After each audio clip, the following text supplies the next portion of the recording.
Greetings, dear, precious, beloved spirit soul that you are. That's who you are. Well, you're beyond those words. You know that. Take a nice deep breath. Be right where you are, because you're always there, right there. My topic, give up self-flagellation. Stop beating yourself up. It's just a business plan, you see. For you to always be suffering and thinking you need something more and better to feel good, to be enough. Because you're not enough. You're not good enough. You're not enough. You don't have enough love, not enough time, not enough energy, not enough life, not enough money, not enough happiness, blah, blah, blah, blah, blah, blah, blah. This is all, you're taught that because, then you can get this over here and you could buy this over here. You can get this, then you could do, then if you attain this, then if you're famous, then if you, all these things, and then you'll finally feel good. How could you ever feel good when at rock bottom level is a program that says you're not good enough? You're not even good. Something's wrong with you. Something's missing. You're not the right group. You're not the right color. But this isn't you because you're not the body. So it gets everybody focused on body consciousness. So you can now judge and hate yourself because your body's the wrong color, the body's the wrong size, the body's the wrong gender, the body's the wrong this, that. And you can get more and fix the body, and you get this new outfit you can wear, and you do this, and you fake it, and you do all this, and it's all going to be good. And what you can perceive is science gone mad. And science is seance, which is a hypnotic trance dance, okay? So, give up self-flagellation is that to take a look at the hatred that we have for ourselves and for others, and that hatred comes from fear, comes from hurt, comes from giving our power to others and actually giving our power to what's going on rather than to ourselves, and staying centered in the divine, in the moment.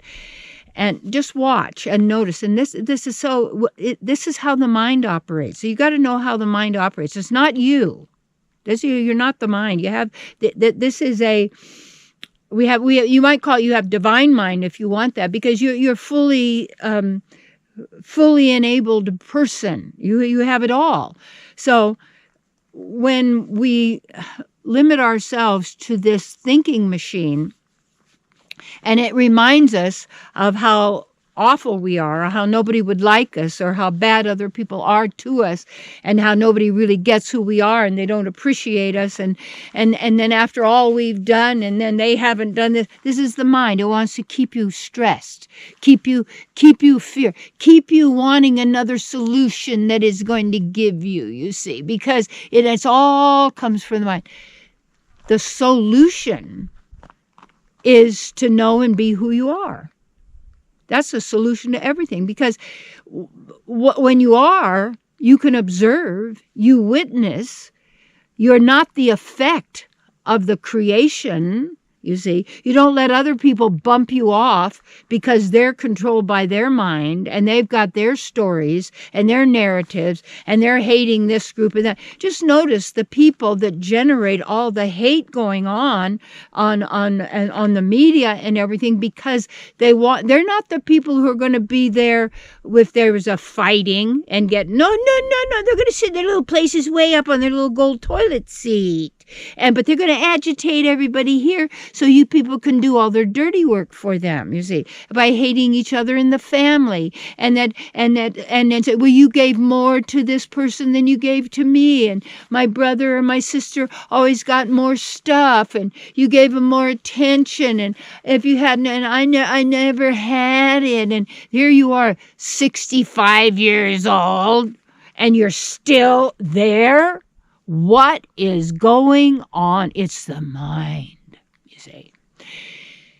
And this self-flagellation, it is not about self-aggrandizement and glorify, oh, I'm so fabulous, I'm so fabulous, I'm so, no, oh, I'm the best, forget this, I can hug myself. Okay, yeah, if you need to do, go right ahead. But it's like, invest in your consciousness. We got to do the studies, get not about getting a new belief system. Forget beliefs. The word belief is be-lie, has a lie in it, you see. It's be the lie. Be the lie. Yeah. I'm not a lie. I am the truth. You are the truth. Okay. And the challenge is to not fall into self-flagellation and self-abuse and self-hatred and self-condemnation and self-punishment, because we are so sensitive and we're so precious that we really, at our deepest level of our heart, we really are so gentle and so kind, and so that we have no real, that's why we, in a sense, got taken over by this mind virus, because we had no sense of what evil was, or that someone would ever want to hurt or harm us, because we wouldn't want to hurt or harm anyone else. And so then, over what we call time in the time game, through repetition of certain activities, certain thoughts, certain words we've spoken, certain ways we behave, and all of this. And then we have all this buildup of all of the horrible things that we've done.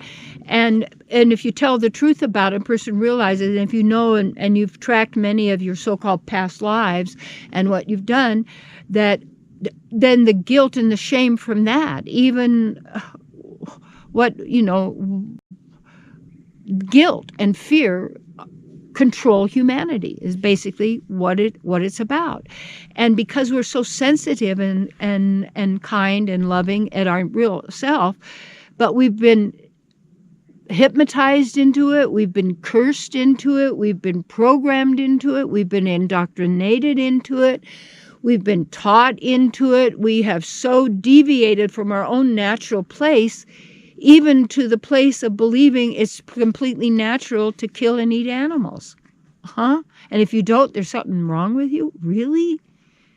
And then also it's perfectly fine to have body parts and things and get the blood of young people and everything, because then it's going to make you ageless. The body, what are you doing to yourself? What are you doing to you?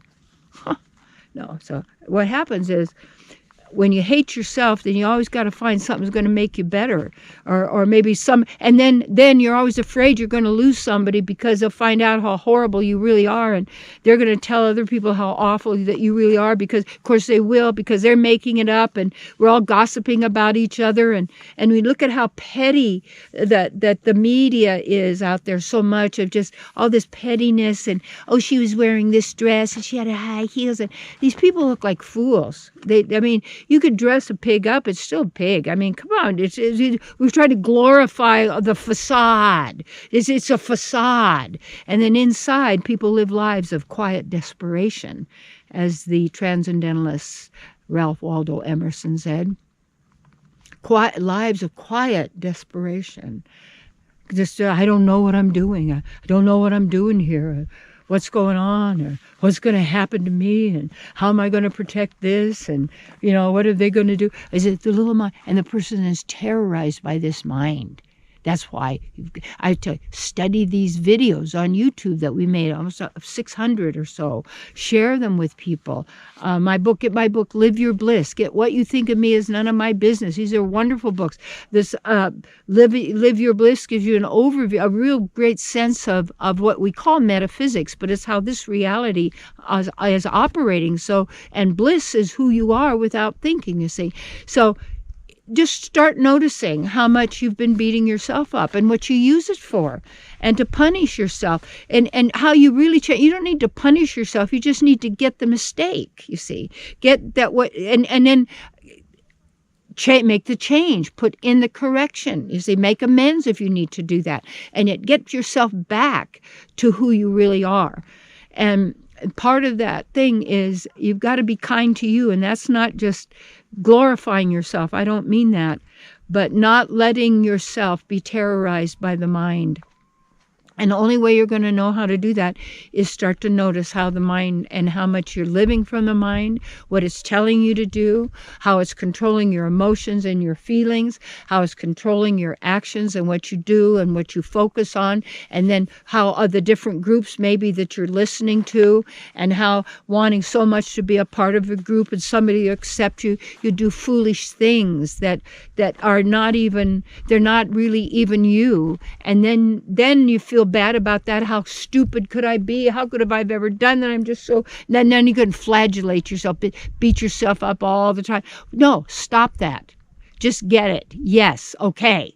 That's how the mind operates. Okay. Now, as you take back your power and you own that, then when you start to notice how go into the pattern of either beating someone else up or you, and what is so often our criticism of others is a way to glorify ourselves, you see. Because why? Because a basic program that has been installed very deeply and is continually reinforced. There's something wrong with you. You're not good enough.